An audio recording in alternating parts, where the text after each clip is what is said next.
judul untuk pembahasan kali ini adalah respon terhadap ocehan bodoh nenek ngau Mikana. Ya, ini nenek ngau itu saya kasih tanda kutip karena itu sebenarnya adalah satu istilah yang berlaku di Kupang atau NTT. Biasanya kalau kita bicara orang yang ngomong sembarangan, tidak tahu aturan, itu disebut baingau. Nah, itu baingau itu bentuk maskulinnya. Sementara karena ini perempuan, jadi saya pakai bentuk femininnya menjadi nenek ngau yang bernama Mikana. Nah, saya berapa kali sudah lihat video dia, ya, dan saya juga sudah diberitahu orang bahwa ini orang Wanes ya. Yang Wanes itu seperti Sabellianisme yang percaya Tritunggal itu sebenarnya hanya satu pribadi saja, ya, satu pribadi yang uh, uh, semuanya bernama Yesus, ya. Pokoknya Yesus saja, Jesus only. Nah, tapi kali ini saya tidak bahas oneness-nya. Saya dikirimi video respon dia terhadap saya, dan ketika saya mendengar respon dia ini, saya rasa orang ini sok ngomong begitu hebat, tapi sebenarnya ini hanya ocehan-ocehan kosong yang tidak berarti. Tapi saya selalu atau sering menganggap atau menggunakan berbagai macam hal itu untuk mengajar. Karena itu sebenarnya respon ini sebenarnya kalau hanya mau menanggapi dia saja saya merasa tidak penting. Tapi saya mau memakai ocehan dia yang ngaur itu untuk bisa menjadi bahan pembelajaran bagi kita. Nah, karena itulah maka saya akan putarkan videonya, lalu saya akan memberikan tanggapan. Nah, jadi sebenarnya dia menanggapi khotbah saya, potongan khotbah saya. Nah, tapi dari potongan khotbah saya itu, dia lalu mulai ngoceh kemana-mana, memberikan tuduhan yang aneh kepada saya, dan karena itu saya merasa perlu respon, sekaligus menjadi pembelajaran bagi kita semua. Jadi, kali ini saya akan bahas dari potongan-potongan video dia ya, pembahasan dia ya. Oke, sekarang kita mendengar dulu ya videonya. Yesus itu Latin, dari Yunaninya Yesus, ya. Itu dalam bahasa Ibraninya Yosua, ya. Jadi Yosua itu sama dengan Yesus. Ada orang pernah tanya, Pak, kalau anak saya lahir 25 Desember, bolehkah saya beri nama dia Yesus? Boleh. Kalau Yosua boleh, ya Yesus juga boleh, karena Yesus itu sama dengan Yosua. Jadi kalau mau kasih nama Yesus boleh, tapi jangan kasih nama Yesus Kristus. Karena besok kalau dia maling ayam, lalu muncul berita di koran, Yesus Kristus ditangkap karena maling ayam, nah itu repot ya. Sama aja Bapak ketika anaknya diberikan nama Yesus, nanti maling ayam, lalu diberitakan Yesus maling ayam. Bukankah itu menjadi batu sandungan dan menjadi bahan olok-olokan dari orang yang tidak percaya kepada Tuhan Yesus Kristus, Pak? Saya perhatikan Bapak Esra Sorwinil. Ya, jadi saudara lihat bahwa sebenarnya saya waktu itu berkhotbah ya tentang arti dari nama Yesus. Nah, Yesus itu adalah kalau kita sebut Yesus itu kan bahasa Latin. Dari Yunaninya Iesus. Ya, Iesus itu nama yang setara dengan bahasa Ibrani itu Yosua atau Yesus. Yosua, Yehosua, Yosua. Nah, lalu saya berkata bahwa ada orang bertanya, bolehkah kasih nama anaknya Yesus? Saya bilang boleh. Kalau dikasih nama Yosua boleh, kenapa Yesus tidak boleh? Asal jangan Yesus Kristus. Ya, nanti kalau dia maling ayam, muncul berita Yesus Kristus maling ayam, nah itu jadi repot. Nah, tapi rupanya Mikana ini merasa bahwa bahkan memberikan nama anak Yesus pun tidak boleh. Nah, lalu dia bilang bahwa toh sama saja, bahwa kalau kasih nama Yesus terus Yesusnya maling ayam ya sama saja. Saudara, tidak sama. Kenapa? Karena Yesus itu tidak selalu berarti Kristus. Ya. Yesus itu nama diri, personal name. Sementara Kristus itu adalah jabatan. Dari bahasa Ibrani Masiah dikasih kata sandang Hamasiah, Sang Mesias, yang dalam Yunaninya Kristos. Dalam Latinnya Kristus, kita menyebut Yesus Kristus. Jadi Yesus itu tidak identik dengan Kristus.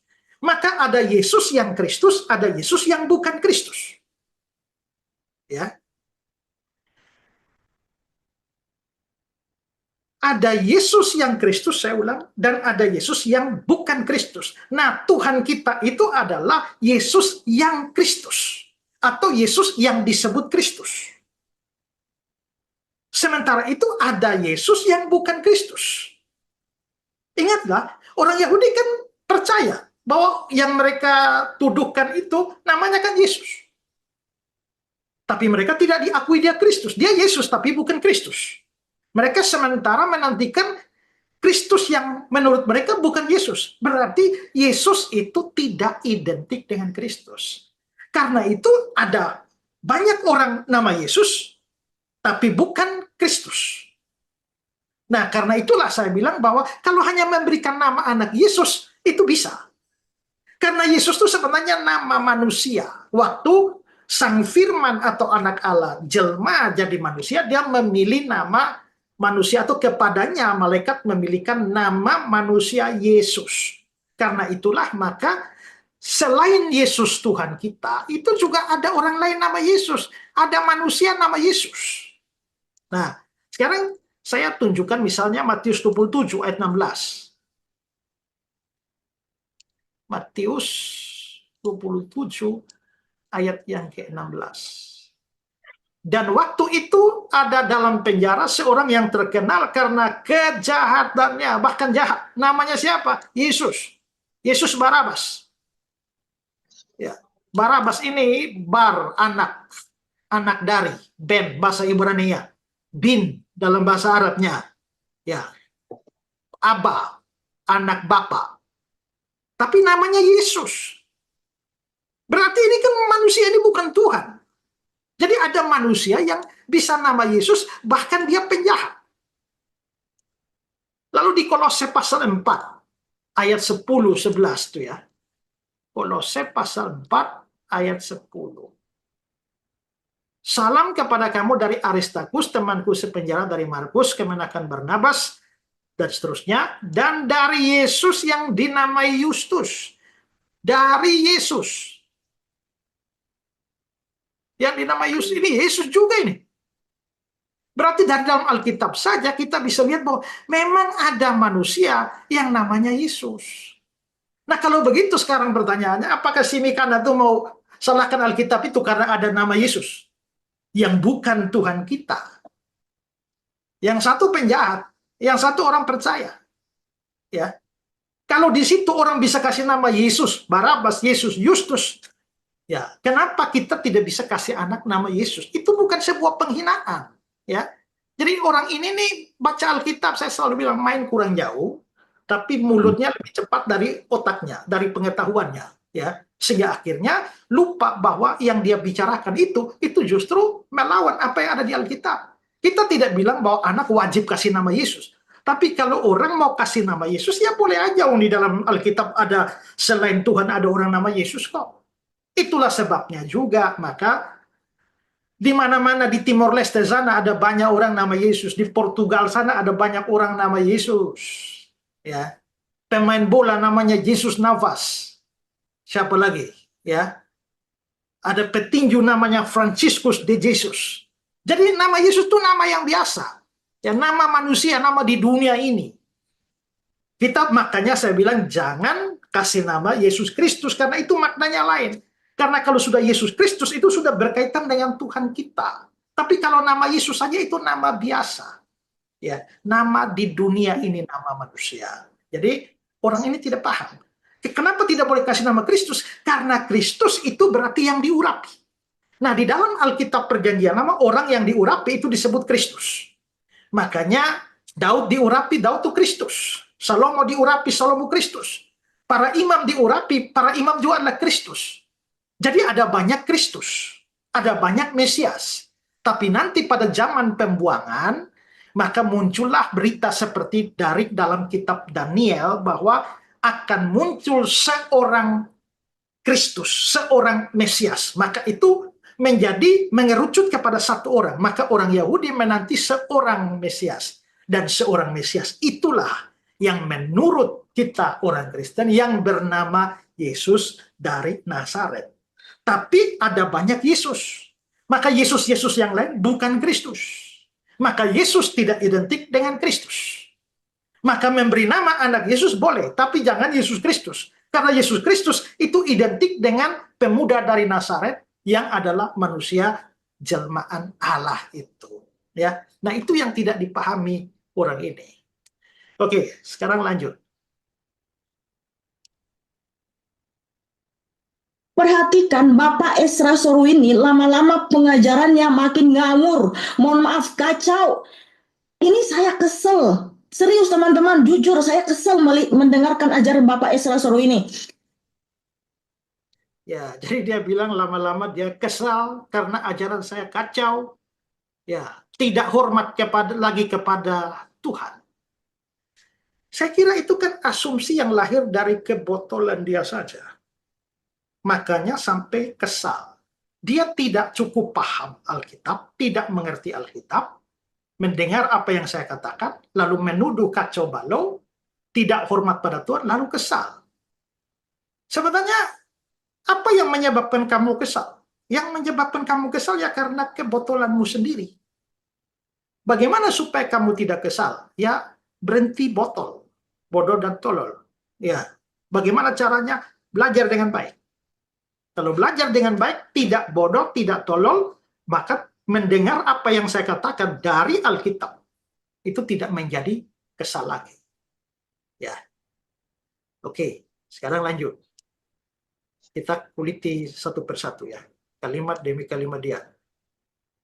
Tidak ada lagi hormatnya kepada nama yang Maha Kudus, Yeshua HaMasyiah, Yesus Kristus. Nggak ada hormatnya sama sekali. Kemarin juga saya dengarkan bahwa Bapak ini mengajarkan Tuhan Yesus Kristus itu adalah Lucifer. Oh, apakah makin kacau ajaran Bapak ini? Ya, oke, dia mendengarkan bahwa saya mengajarkan Tuhan Yesus Kristus itu adalah Lucifer. Nah, dia lalu anggap ini kacau. Kenapa? Ya karena pasti pikirannya tuh Lucifer itu adalah setan atau iblis. Karena Lucifer adalah iblis, maka begitu saya bilang Yesus itu Lucifer, kagetlah. Oh, ini berarti saya menyamakan Tuhan dengan iblis atau dengan setan, lalu ini adalah sikap tidak hormat, ajaran kacau.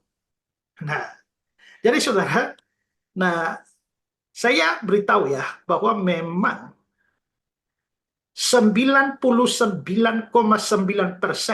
orang Kristen termasuk banyak pendeta menganggap Lucifer itu setan. Ya. Tapi coba, di mana ada ayat di Alkitab bahwa Lucifer itu adalah iblis atau setan? Tidak ada. Satu pun tidak ada.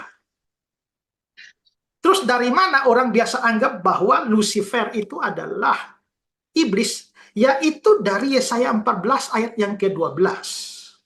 Oke, kita lihat ya. Yesaya pasal 14. Wah, engkau sudah jatuh dari langit, hai bintang timur putra fajar. Engkau sudah dipecahkan dan jatuh ke bumi, hai yang mengalahkan bangsa-bangsa. Dari sini, hai bintang timur putra fajar. Nah, bintang timur ini dalam bahasa Ibrani-nya itu fosforos. Lalu saudara, di dalam beberapa terjemahan Alkitab, saya kasih contoh misalnya King James saja. King James itu dia menerjemahkannya, how art thou fallen from heaven, O Lucifer. Jadi Lucifer ini apa? Lucifer ini adalah kata yang dipakai untuk menerjemahkan bintang timur tadi. Berarti bintang timur itu Lucifer. Bahasa Latin. Itu bahasa Latin. Dan masih ada beberapa terjemahan Alkitab yang menggunakan istilah Latin Lucifer untuk menerjemahkan bintang timur tadi. Nah, Lucifer itu artinya apa? Lucifer itu artinya light bearer, pembawa terang. Nah, sekarang kalau memang itu dikutip dari Yesaya 14 ayat 12, itu adalah Lucifer. Siapa Lucifer di sini? Atau siapa bintang timur Lucifer ini? Apakah iblis? Dari mana bagiannya mengatakan itu iblis? Kalau saudara belajar hermeneutik, saudara akan lihat konteks. Maka saudara lihat konteks dari awal ini. Saudara kalau di Alkitab, yang buku itu ya, itu ada kasih judulnya Nubuatan terhadap Raja Babel. Ya.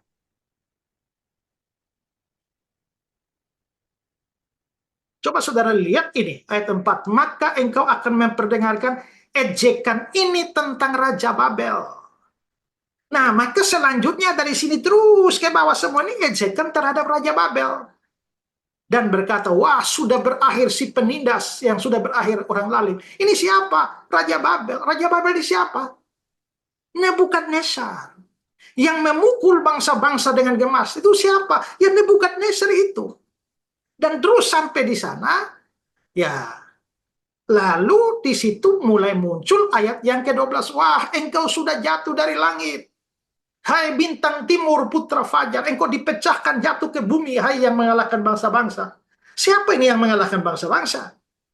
Ini tidak bicara iblis ini. Ini bicara tentang Nebukadnezar Raja Babel yang saking hebatnya dia, itu dia diberi gelar bintang timur atau Lucifer, putra fajar. Tapi orang bilang, tapi ini kan engkau sudah jatuh dari langit, ini iblis. Salah mas.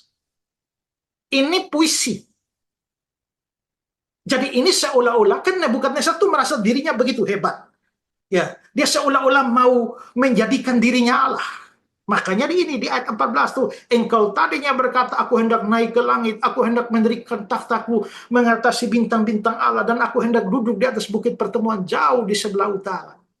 Ini tidak bicara soal iblis yang dibuang dari surga sana, bukan. Ini bahasa puisi untuk menggambarkan betapa Raja Babel Nebukadnezar itu begitu sombongnya dan merasa diri sebagai Allah sampai akhirnya Tuhan banting dia, lempar dia sampai dia jadi kena penyakit yang model kayak binatang itu ya. Nah, jadi sebenarnya ayat 12 ini bintang timur putra fajar, bintang timur ini Lucifer. Itu siapa? Itu Raja Babel, bukan iblis. Ya. Nah, lalu mengapa sampai kok orang anggap itu iblis? Karena itu kesalahan penafsiran dari seorang yang namanya Hieronymus. Nah, Hieronymus itu dari abad yang keempat. Dia membaca itu dan lupa bahwa itu adalah bahasa puisi, lalu mengartikannya itu sebagai iblis. Nah, dari situlah maka muncullah ke seluruh dunia, semua orang anggap bahwa itu adalah iblis. Nah, saudara, ada hal-hal yang menunjukkan bahwa mustahil itu adalah iblis ya. Nah, karena kalau kita lihat ya,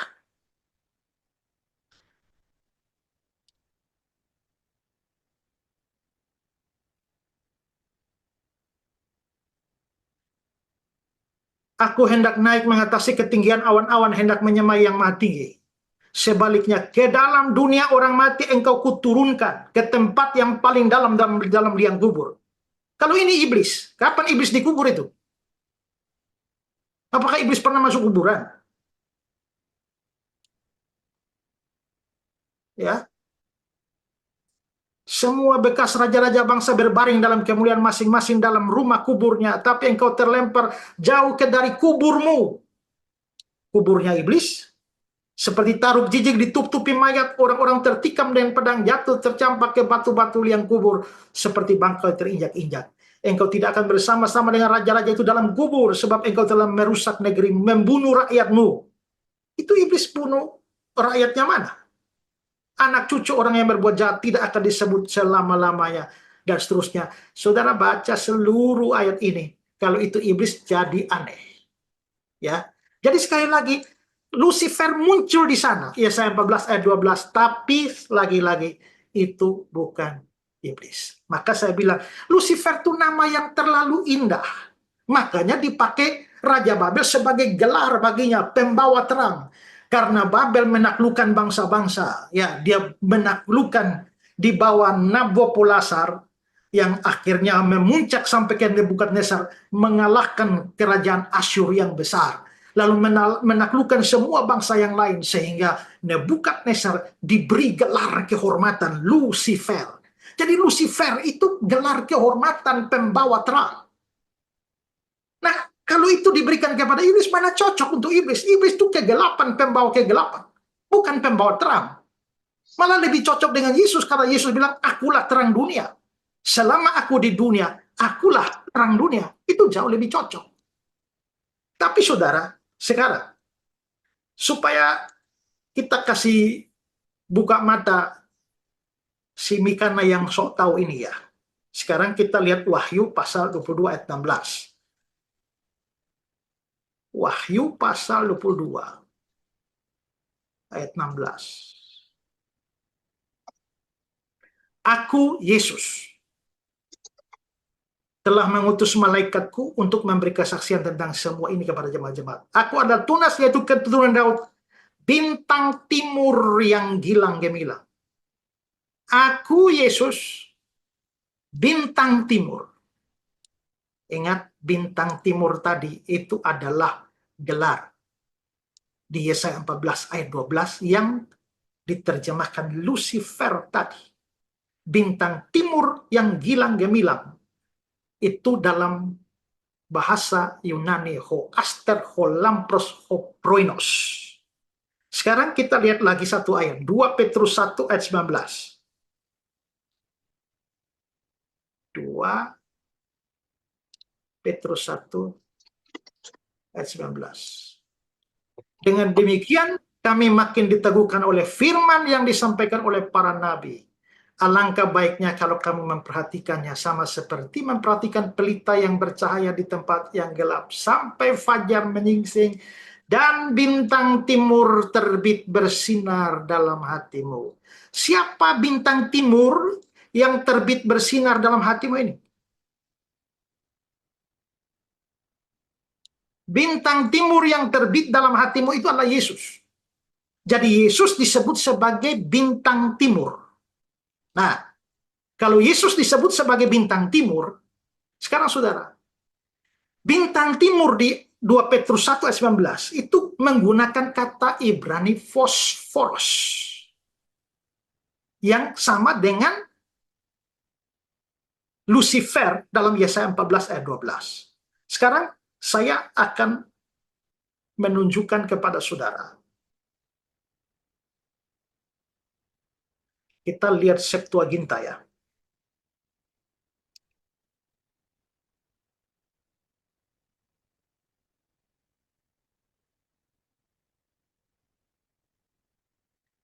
Septuaginta ini adalah perjanjian lama yang diterjemahkan ke bahasa Yunani.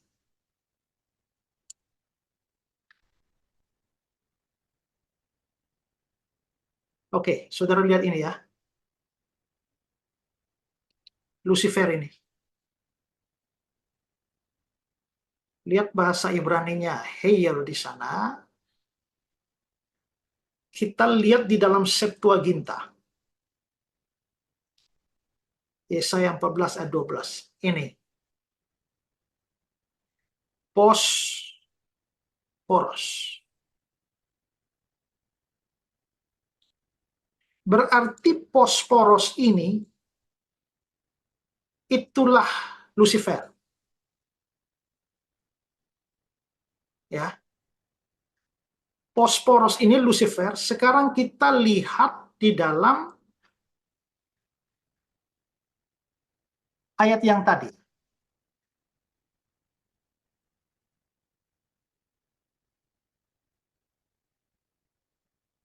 Dua Petrus 1 ayat 19 itu ya. Bintang timur.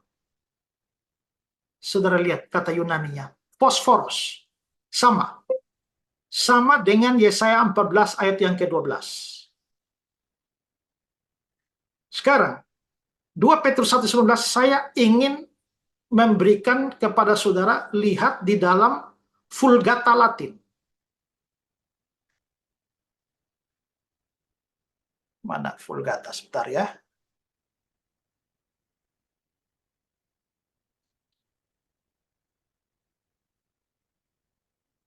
Vulgata.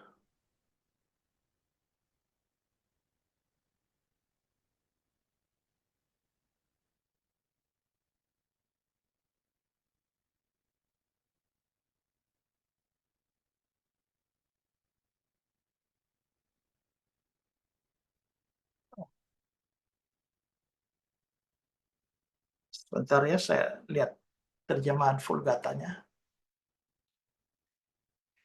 Oke, sekarang kita lihat. Ini Vulgata. Saudara lihat, ini bintang sampai bintang timur itu terbit, ini saudara lihat. At Lucifer. Jadi yang diterjemahkan Lucifer di sini siapa? Yang diterjemahkan Lucifer di sini itu adalah bintang timur tadi yang di sini, yang sampai bintang timur terbit. Lucifer terbit bersinar dalam hatimu. Kalau bintang timur Lucifer itu iblis, sampai iblis terbit di dalam hatimu. Tidak, ya. Lucifer di situ justru mengacu kepada Yesus dan diterjemahkan memang eksplisit dalam bahasa Latin Vulgata. Lucifer, Septuaginta, Bosporos memakai kata yang sama yang Lucifer dari Yesaya 14 ayat 12. Maka saudara lihat di situ. Di sini kita ngomongnya ada data, bukan hanya asal ngomong. Ya. Saya menantang siapa yang mau debat tentang itu. Ya. Bukan cuma saya. Penafsir-penafsir banyak juga. Ya. Adam Clarke itu tidak percaya Lucifer adalah iblis. John Calvin juga demikian. Saudara, pada waktu di gereja saya ada seminar mana kami undang Pak Deki Gadas. Ya. Lalu saya nggak tahu, tiba-tiba ada orang yang bertanya, ya, Lucifer itu iblis atau bukan? Nah, saya tadi bilang 99,9 pendeta pun itu menganggap Lucifer itu iblis. Dan saya pikir kalau Pak Deki tahu-tahu menjawab bahwa Lucifer itu adalah iblis, itu berarti bertentangan dengan saya. Tapi ternyata Pak Deki juga menjawab bahwa Lucifer bukan iblis. Ya, Lucifer memang bukan iblis, tapi dari ayat yang saya tunjukkan tadi, ya, justru bintang timur itu menunjuk kepada Yesus dan bahasa Latinnya, Yunaninya Bosporos, Latinnya Lucifer. Jadi kalau saya mengatakan Yesus itu lebih layak disebut sebagai Lucifer karena dia adalah terang dunia itu bukan penghinaan, justru pemuliaan. Justru kalau saudara mau sebut iblis itu Lucifer, saudara kurang ajar karena memberikan penghormatan kepada iblis begitu tinggi sampai diberi nama Lucifer. Jadi bukan saya yang merendahkan Yesus. Anda meninggikan iblis. Nah, kalau mau balas begitu. Ya. Oke, paham ya? Ada yang mau komentar ini? Saya kasih tahu saudara, kalau saudara mau studi ini lebih dalam, ya, saudara lihat pembahasan saya waktu saya bahas ajaran Erastus Sabdono. Ini dari 2018 saya sudah bahas itu. Tanggapan terhadap ajaran pendeta Erastus Sabdono tentang iblis atau setan. Nah, ini sama. Erastus Sabdono percaya iblis itu bernama Lucifer. Lalu saya bahas panjang lebar ini. Kutipan dia, saya kasih tanggapan ini banyak. Tadi yang saya omong itu sedikit aja. Ya, saya kasih tanggapan ini banyak. Ini saya bilang tadi Calvin ini. Lihat kata-kata Calvin ini ya. Eksposisi yang diberikan oleh beberapa orang tentang teks ini seakan-akan teks ini menunjuk pada setan atau berkenaan dengan setan muncul atau timbul dari ketidaktahuan. Jadi maksud Calvin, orang yang menafsirkan bahwa Lucifer itu iblis itu tidak tahu. Karena konteks secara jelas menunjukkan bahwa pernyataan-pernyataan harus dimengerti dalam hubungan dengan Raja Babel. Tapi pada waktu bagian kitab suci diambil secara sembarangan, konteks tidak diperhatikan, kita tidak perlu heran bahwa kesalahan seperti ini muncul atau timbul. Tapi itu merupakan contoh ketidaktahuan yang sangat hebat untuk membayangkan bahwa Lucifer adalah raja dari setan-setan, dan bahwa sang nabi, Nabi Yesaya, memberikan iblis nama ini. Tapi karena penemuan-penemuan itu tidak mempunyai kemungkinan apapun, marilah kita mengabaikannya sebagai dongeng cerita bohong yang tidak ada guna. Jadi menurut Calvin, yang anggap iblis itu adalah Lucifer itu cerita bohong yang tidak ada guna. Ya, ini saya bahas itu panjang lebar ini. Ini Lucifer digambarkan sebagai diselimuti cacing-cacing, diejek oleh manusia karena dia tidak lagi punya kekuatan. Nanti kalau saudara mau filenya saya kasih. Ya. Ini panjang nih saya bahas ini, hanya untuk masalah Lucifer aja.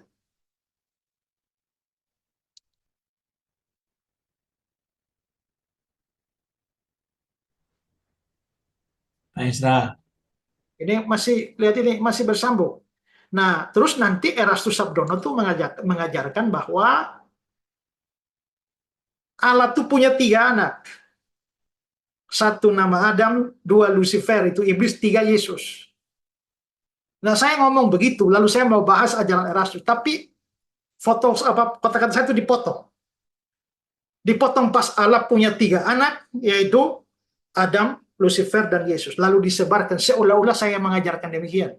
Tapi itu kan manusia biadab kurang ajar semua yang suka potong-potong demikian. Ya. Nah, dan saya kira banyak pendeta juga termakan dengan potongan-potongan model seperti itu. Itu sedikit saudara ya. Karena saya bahas, jadi kalau saya cuplikan khotbah saya omong sepotong, jangan dipikir tidak ada dasar. Dasarnya lengkap. Kalau mau bahas panjang lebar tuh ada, ya. Nah, makanya saya bilang saya tidak bicara asal ngomong. Itu pembahasan tentang Lucifer itu ada berkali-kali ya. Berkali-kali di dalam, maksudnya berseri-seri. Saya kasih tunjuk saudara ini. Bahas Lucifer. Saya bahas sampai 1, 2, 3, 4, 5 kali saya bahas. 5 seri. 1 kali bahas itu bisa 2 jam. Jadi saya bahas Lucifer ini 10 jam. Maka bukan omong kosong yang tanpa dasar. Ya. Oke, tadi siapa mau ngomong? Jangan panjang-panjang dulu ya, karena kita masih ada tanggapan lain. Saya Pak. Ya. Saya juga pernah Pak khotbah tentang hal itu di gereja gitu ya, untuk membahas bahwa Lucifer bukan nama gitu Pak. Cuman yang agak susah itu Pak, ketika kita mengajak jemaat untuk membahas bahwa Yesus juga Lucifer, nah itu tuh masih ada bayang-bayang masalah iblisnya itu gitu. Kira-kira ada tips nggak Pak gimana caranya untuk bisa? Karena dalam pikiran itu ini kan kalau Lucifer itu negatif ya. Iya, Itu rasanya berdosa besar dan sesat sekali kalau Anda mengatakan itu adalah Lucifer. iya. Tapi memang jemaat yang saya ajari memang udah tahu bahwa ini bukan ini teman gitu bilang berarti Yesus itu Lucifer ya dengan ayat-ayat yang saya kasih tadi itu masih belum bisa terima maksudnya gitu maksudnya. Ya karena ya ini sudah dari abad 4 sampai sekarang ya wajar. Ya wajar. Tapi kalau orang betul-betul mau belajar Alkitab, tunduk kepada Alkitab, maka dia harus membuang pandangan yang dipegang 99,9% orang itu yang Iya, sudah 1600 tahun ini. iya betul.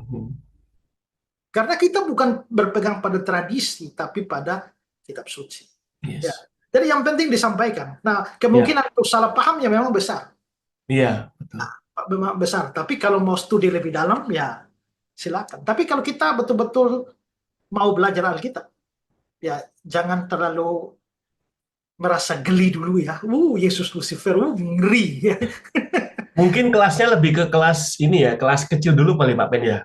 Nggak langsung di khotbah umum gitu ya kayaknya ya. Oke, kita lanjut ya.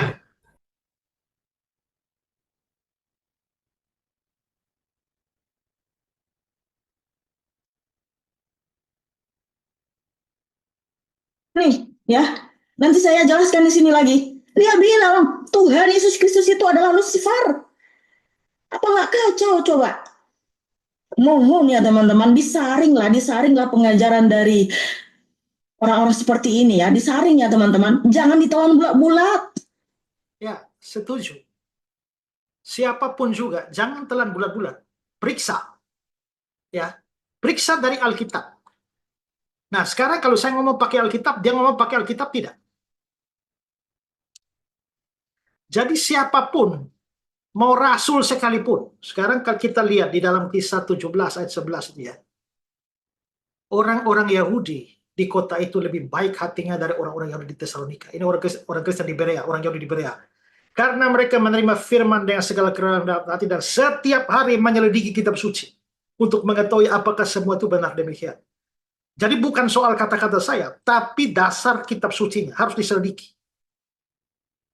Ya. Jadi saya tidak anti, silakan memeriksa dari kitab suci, lalu putuskan sendiri. Saya omong benar atau tidak. Oke.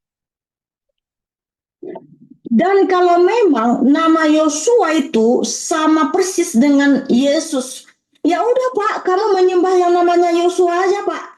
Atau jangan-jangan Bapak tidak menyembah Tuhan Yesus Kristus ya? Nah, saudara lihat. Oh, kalau memang nama Yesus bisa diberikan sama dengan Yosua, ya sembah Yosua saja.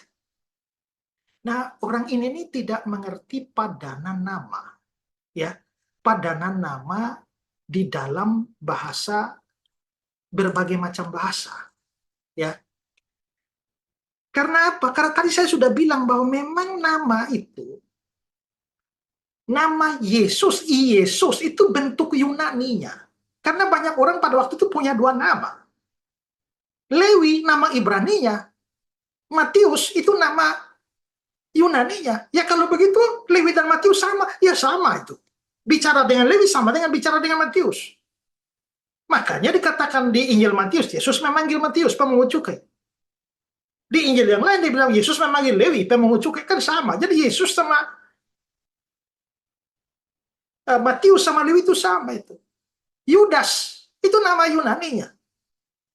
Tapi nama Ibraninya Yehuda. Berarti Yehuda itu sama dengan Yudas, sama saja itu, hanya beda bahasa. Makanya kita bisa lihat juga mengapa ada nama Tabita. Dalam Yunaninya Dorcas. Berarti Tabita dengan Dorcas sama itu. Apollyon dengan Abaddon. Sama itu. Hanya beda bahasa itu. Nah karena itulah maka nama Yesus itu, ini kan nama manusia ini. Karena Yesus jadi manusia, karena Sang Firman jadi manusia, makanya dikasih nama manusia yaitu Yesus. Sebelum dia diberi nama Yesus, itu kan diyunanikan. Tapi kalau di dalam Ibrani kan pasti kan namanya Yosua. Yosua atau Yosua, Yehosua, Yusak. Ya, Yusak. Sekarang saya kasih saudara dua kutipan ini ya. Supaya saudara lihat.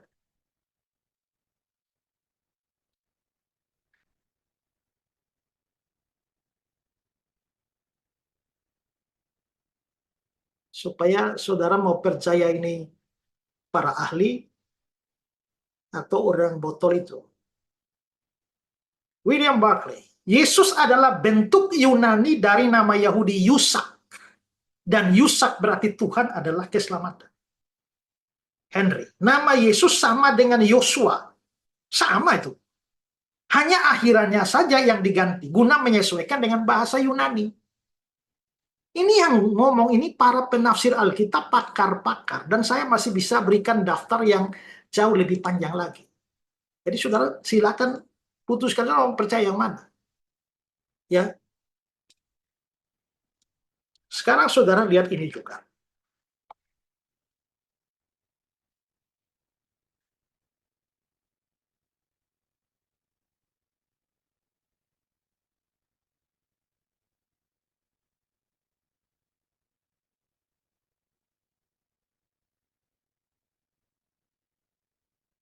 Ya. Yosua. Sesudah Musa hamba Tuhan itu mati, berfirmanlah Tuhan kepada Yosua. Ini sama dengan Yesua. Yo, Ye. Mengapa satu Yo, satu Ye? Dehir berkata, Yo dan Ye dalam nama itu, Yosua dan Yesus merupakan kependekan dari Yahweh. Jadi berarti Yosua dan Yesus itu sama. Sama memang. Jadi seandainya kita tidak pakai nama Latin atau nama Yunani Yesus, ya pasti dia Yesua. Yosua. Sekarang saudara, saya mau menunjukkan lagi kepada saudara. Mari kita lihat Kisah 7 ayat 54. Kisah Rasul 7, 54.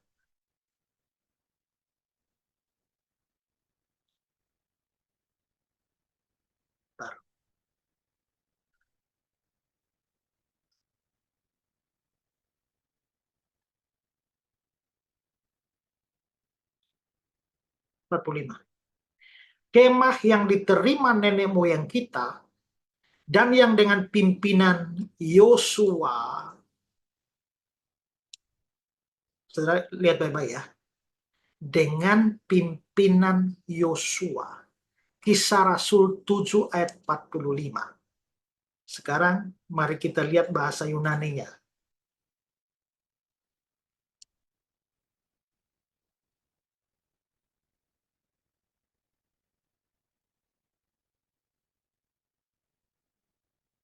Kisah 7 ayat 45. Oh, sorry.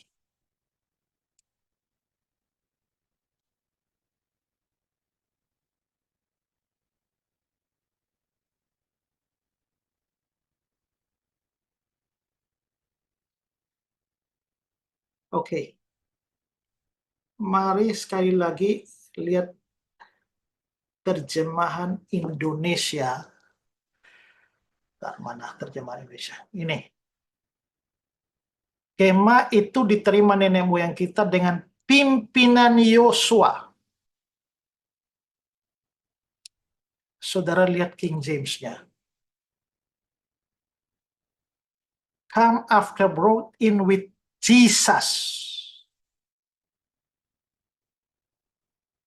Lihat Yunaninya. Yesus. Lah, itu kan Yosua. Kenapa Yesus di situ? Ya berarti Yesus dan Yosua itu kan sama. Ya memang sama itu. Sekarang saya berikan yang lain. Ibrani 4 ayat 8. Sebab andai kata Yosua telah membawa mereka masuk ke tempat perhentian. Yosua. Saudara lihat King James-nya. For if Jesus had given them rest, Jesus.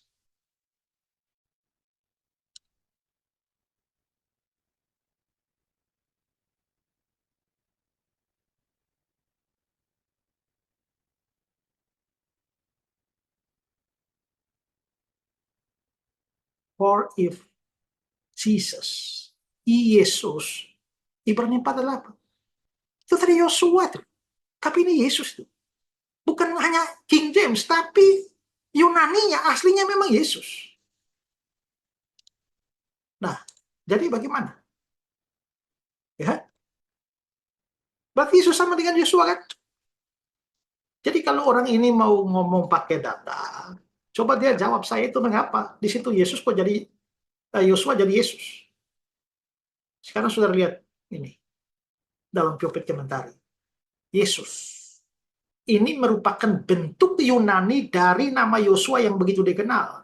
Tapi nama itu mempunyai arti dan sejarah. Sebetulnya itu adalah Hosea atau Hosua, sang penolong, dengan nama Allah ditambahkan sebagai awalan Yehosua. Disingkat, dipendekkan menjadi Yosua. Jadi arti lengkapnya Allah penolong kita. Ya. Jadi Yesus sama dengan Yosua. Sama. Yesus Kristus Ya Yosua, Hamasya, sama itu. Tergantung bahasa kan.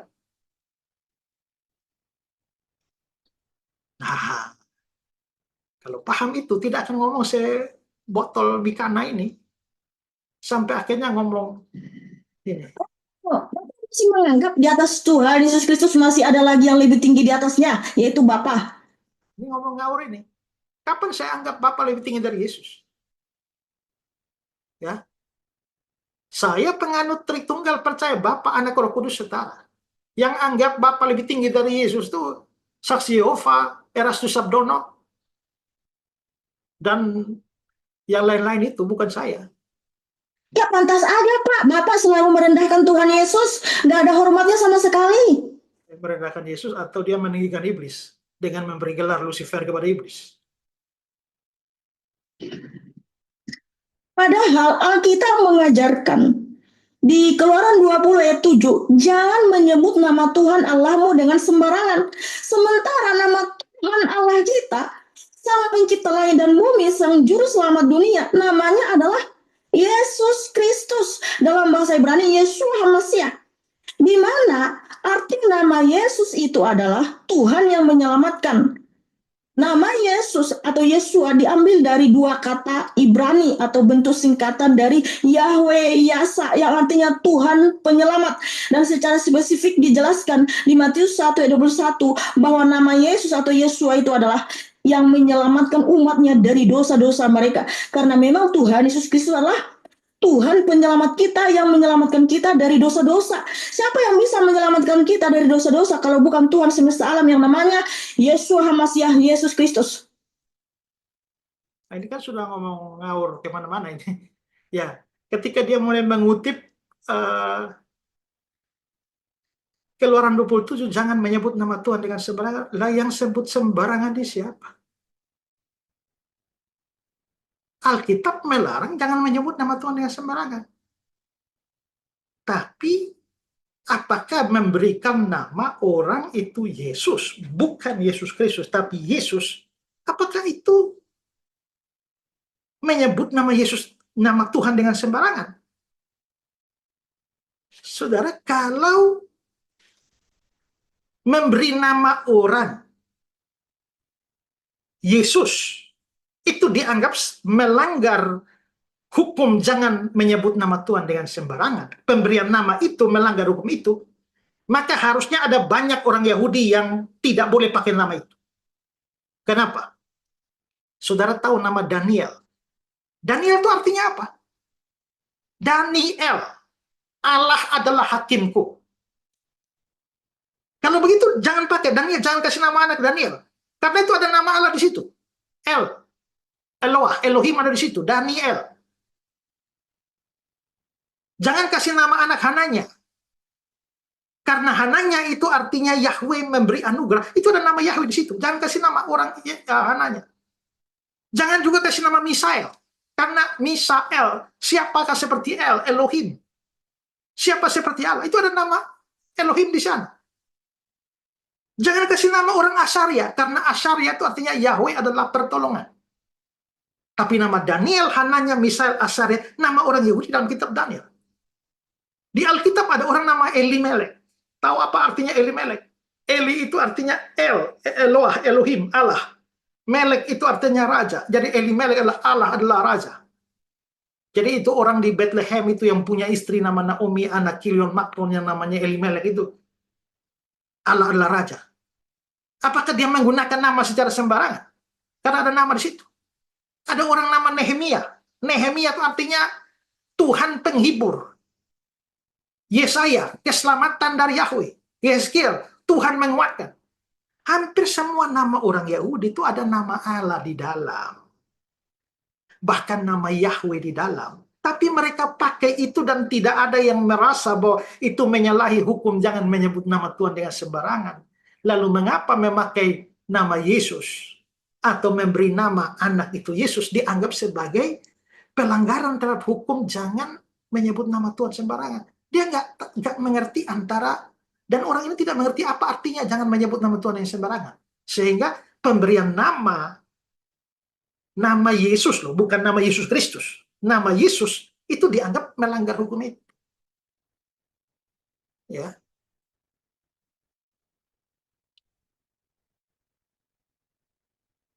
Jadi nama Tuhan Allah kita, Yeshua HaMasyiah, Yesus Kristus itu nama yang maha kudus, kudus, suci, mulia, agung.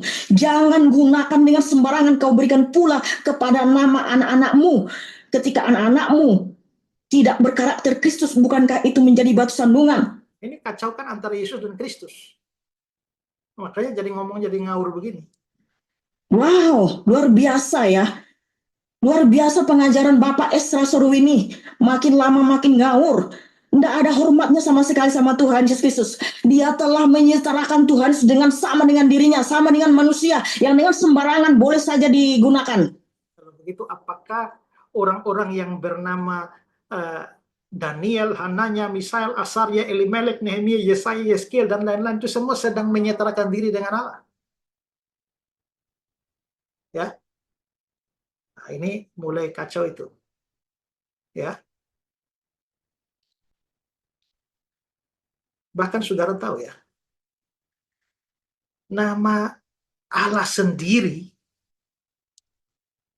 yang dalam bahasa Ibrani-nya adalah El, Eloah, Elohim bahkan. Ya. Itu sebenarnya bahkan itu bisa digunakan untuk nama-nama berhala itu. Ya, nama-nama berhala. Ini kalau Mikana dengar begini, dia kaget lagi itu. Ya, dia bisa histeris itu. Tapi saya bilang ya, saya ngomong ini bukan tanpa dasar. Sekarang saya akan kasih tunjuk saudara bahwa nama Allah itu juga dipakai bukan hanya untuk manusia, tapi dipakai untuk berhala-berhala. Oke, saya tunjukkan ayatnya. Ini saudara lihat ya, nama Allah itu kan El. Ya. Kejadian 14. Diberkatilah kiranya Abram oleh El, Allah yang maha tinggi. Kata Al, situ dari kata Ibrani El. Ya. Makanya ada nama Betel, rumah Allah. Daniel, Allah adalah hakimku. Elimelek, ya, Allah adalah raja. Ya. Nah, sekarang saudara lihat L kan? Tolong yang masuk jangan mic-nya jangan hidupkan. Ya. Saudara lihat Keluaran 15 ayat 11. Siapakah seperti engkau di antara para Allah? Para Allah ini apa? Ini dewa-dewa itu kan. Siapakah seperti engkau di antara para Allah? Tapi saudara tahu bahasa Ibrani-nya apa? Ini lihat nih, El. Berarti nama Allah El juga dipakai untuk dewa-dewa. Dipakai untuk berhala-berhala. Keluaran 34 ayat 14. Sebab janganlah engkau sujud menyembah kepada Allah lain. Allah lain ini bahasa Ibrani-nya apa? El. Ulangan 32 ayat 12. Demikianlah Tuhan sendiri menuntun dia dan tidak ada Allah asing. Itu kata Ibrani-nya apa? El. Berarti El nama Allah juga diberikan kepada berhala-berhala. Dan itu dalam Alkitab. Sekarang Eloah dan Elohim. Ini nama Allah. Dan dia meninggalkan Eloah, Allah. Kejadian 1, pada mulanya Elohim menciptakan langit dan bumi. Eloah dan Elohim itu nama Allah. Tapi sekarang saya kasih tunjuk saudara ya.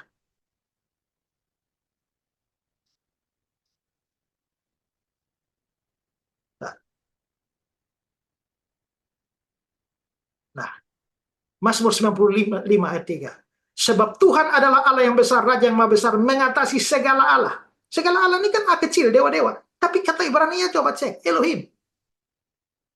Mazmur 96, sebab Tuhan maha besar terpuji sangat. Ia lebih dahsyat daripada segala Elohim. Sebab Elohim bangsa-bangsa adalah hamba. Hakim-Hakim 5:8, ketika orang memilih Allah baru. Kok ada Allah baru? Elohim itu.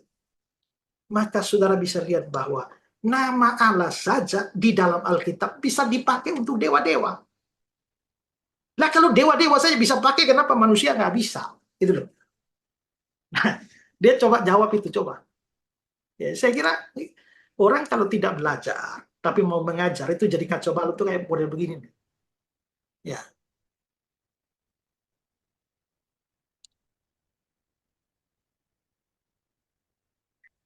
Oh, luar biasa. Jangannya Bapak Ibu, kalau anakmu lahir, jangan berikan nama Yesus Kristus. yang bilang Yesus Kristus siapa? Saya kan bilang boleh beri nama Yesus, tapi Yesus Kristus jangan. Itu kan yang saya bilang. Itu nama Tuhan Allah semesta alam. Karena nama Bapa telah dinyatakan ke dunia ini, yang namanya adalah Yesus HaMasiah, yang tertulis di Yohanes 17 ayat 6 sampai 22. Ya, jangan teman-teman ya. Hormatilah nama Tuhan Allah semesta alam itu, saudara-saudaraku. Hormatilah, taat dan gentarlah terhadap namanya. Lalu yang nggak hormati siapa itu? Ya, pemberian nama-nama di Alkitab semua yang masih pakai nama Allah itu, apa semua tidak menghormati? Daniel, Sadrak, itu Mesak, Abednego itu kan nama yang sudah dihubungkan dengan dewa. Tapi nama asli mereka, Asaria, Hananya, Misael, semua apa semua nggak hormat. Dan di dalam nama Yesus HaMasiah ada kuasa. Ya, nama Yesus HaMasiah ada kuasa. Nama Yesus kalau dihubungkan dengan Kristus ada kuasa. Tapi kalau nama Yesus berdiri sendiri tanpa kaitan dengan Kristus dan tidak dimaksudkan pada Tuhan kita, tidak ada kuasa. Yesus Barabas itu dengan namanya tidak ada kuasa. Di dalam nama Yesus Nafas tidak ada kuasa. Di dalam nama Franciscus de Jesus tidak ada kuasa. Jadi kan kita bicara penyebutan penggunaan nama dalam manusia. Kalau penggunaan nama itu tidak ada kuasa memang. Tapi kalau Yesus yang dimaksudkan adalah Yesus yang Kristus, itu baru ada kuasa. Itu tidak menyalahi apa yang saya katakan. Sebab itu adalah nama milik Tuhan semesta alam, pencipta langit dan bumi itu. Kalau Yosua itu artinya adalah pertolongan Tuhan. Dan Yesua itu diambil dari dua kata Ibrani, Yahweh Yasa, yang artinya Tuhan penyelamat, yang menyelamatkan kita dari dosa-dosa kita, saudaraku. Jadi jangan ya Bapak, Ibu, kalau anakmu lahir tolong jangan berikan nama Yesus Kristus. Itu nama Tuhan kita semesta. Itu memang nama Kristus, jangan beri nama Yesus Kristus. Itu juga saya bilang kan. Makanya saya bilang kan boleh beri nama Yesus, bukan Yesus Kristus. Alam pencipta langit dan bumi. Ketika nanti kau berikan nama anakmu Yesus, lalu ketika kau berdoa atau manggil nama Tuhanmu, yang nyahut anakmu pula di rumah. Apa mak kau panggil-panggil namaku? Kenapa kau panggil namaku? Ada apa mak? Yang nyahut anaknya di situ. Dan kalau panggil Yesus Kristus kan bukan anakmu yang datang. Anakmu datang, anaknya yang kurang ajar. ketika juga nama Yesus itu dia perlakuannya buruk, nakal, atau sembarangan, lalu orang akan mengumpat namanya kan. Dasar memang kau Yesus kau. Aduh Tuhan tolong ampuni aku. Ini aku aja nggak berani saudaraku. Aduh.